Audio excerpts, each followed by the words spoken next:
Nagarjuna, the great scholar, Nagarjuna, you know Nagarjuna, right? Nagarjuna made very clear, wherever, whenever, whoever, wherever the desire, hatred, ignorance, arrogance, jealous, invoked, wherever that happens, then doesn't matter what look like, what seemingly a high lama, a really fancy robe on a 5 feet tall, throne, high throne, sit. It's negative. Still, it's negative, right? Wherever the 5 poison involved, it's poison. You understand? Doesn't matter seemingly what look like. Doesn't matter what title, or Rinpoche, or holiness, or eminence, or Kempo, or retreat master, or doesn't matter.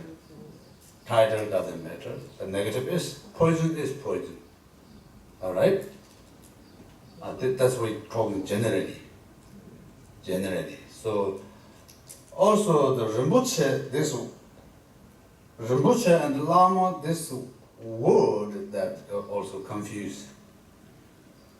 In Tibet, Lama means a very good, the most qualified Lama.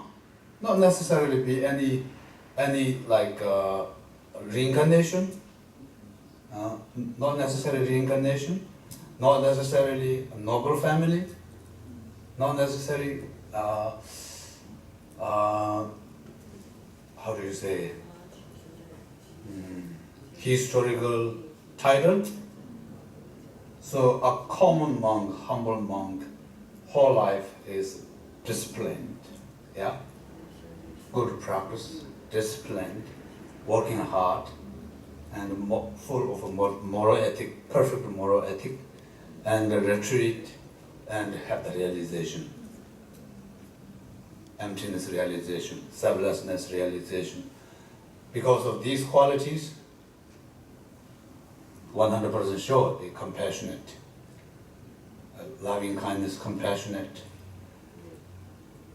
disciplined, pacified, right? So those are naturally we call Rinpoche and Lama Rinpoche. Okay? And then Tibetan traditionally, reincarnation. Previous Lama is perfect, wonderful. It is Rinpoche. But then recognize reincarnation. That's called Durgu. Yeah? Durgu. Reincarnation. Then the name Rinpoche still using. Previous name still using. Let's say, for example, like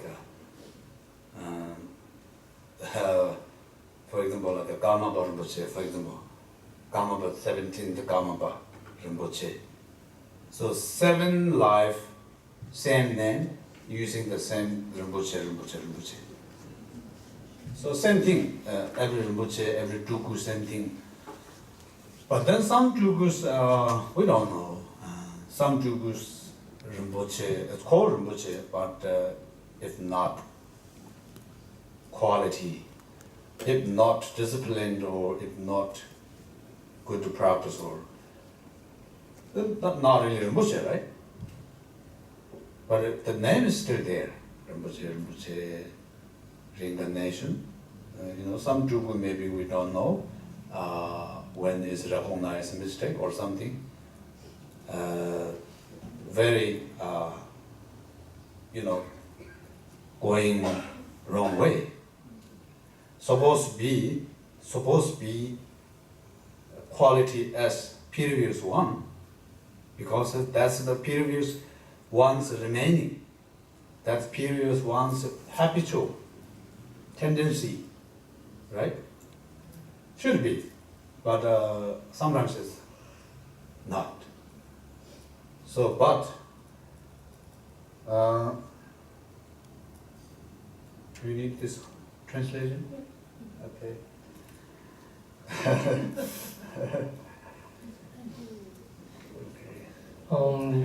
总体来讲，龙树菩萨说得很清楚。假设如果不管是任何人在任何地方，只要跟贪嗔痴慢疑这五毒只要涉及到这五毒的，不管他表面上如何的风光，不管他地位如何崇高，声望如何的声望地位等等只要是跟五毒相关的，都是不善的。然后呢，这个目前对这个仁波切这个词呢，可能大家都有一定的误解。还有通常仁波切是来指这些转世活佛的，又叫图库。然后当然那个现在呢传统来讲呢都是用来指这些转世活佛的，但是现在可能也不一定是这样。现在很多人就是可能也会被称为仁波切，不一定是转世活佛，不一定是前世是大修行人，等等的，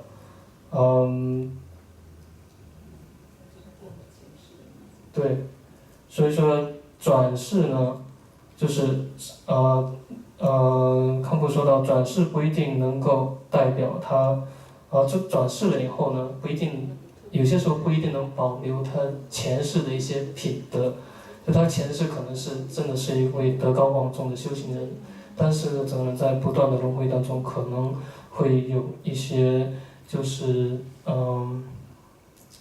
退步了，就是可能就不一定还能够符合他这个前世的这个头衔。蔡林师傅说也许认错人。Could be, huh?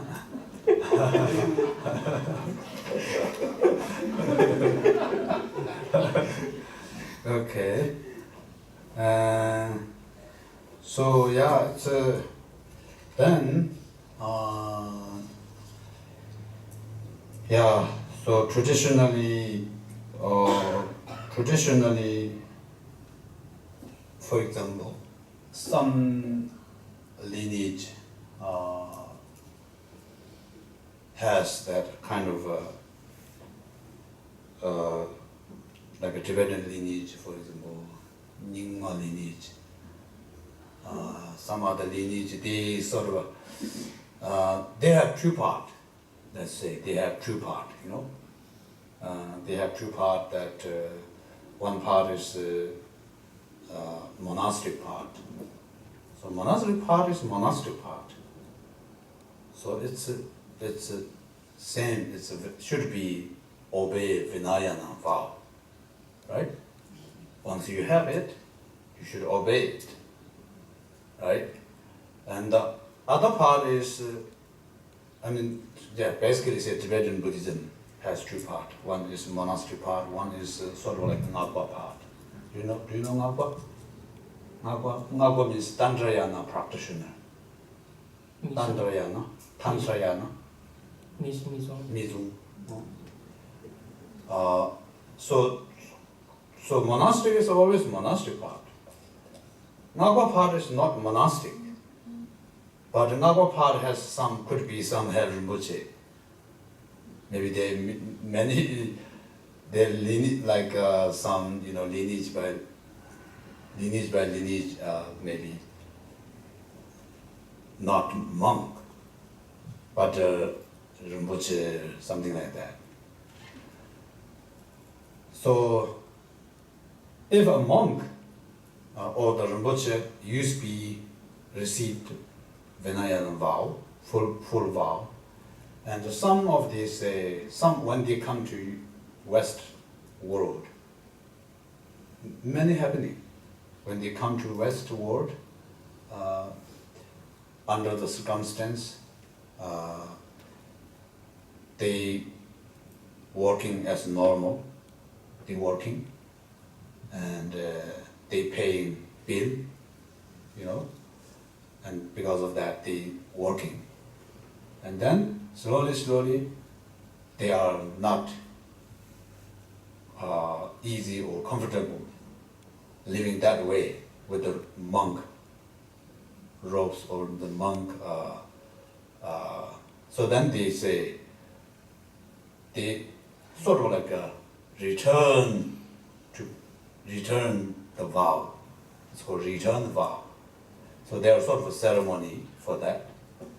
So return vow, and they sort of like give back the vow and then the marriage. So that kind of is fine. So it's a human being, right? So it doesn't, when it's a monk, it's monk. It's clean there. That's it. When it's become lay people, it's clean. So no more robes and not like a monastic. So like they look like a normal man. That is fine. Individually, they lose vows, and it's not a good karma for them, right? But that doesn't mean he lost. For example, when lost vow means he has 250 vows as a full ordained monk. Yeah, that's the number of vows. In that 250 vows, 4 root vows, for example. In the 4 root vows, the first one is sexual activity. So that part is he lost because he married, right? But the other things, he still has a vow. If detailed, it's better not to giving back vow. If he lost a vow first, it's lost. It's okay, just one lost. But second, he has second vow is still remaining. I mean, he's don't have to, when he become lay people, don't have to drink, don't have to lie, right? So those vows still keeping. So those rest of the vows are still keeping, even though he's lay people. Much better than normal, ordinary people who doesn't have any vow. Much better than 80% better than them. That's reality. That's logical, right? So that way, that's good. That part is no problem. The problem is some of Rinpoche has name very impact many social people. Many people could make misunderstanding. Some Lama has really Rinpoche title, become monk, and then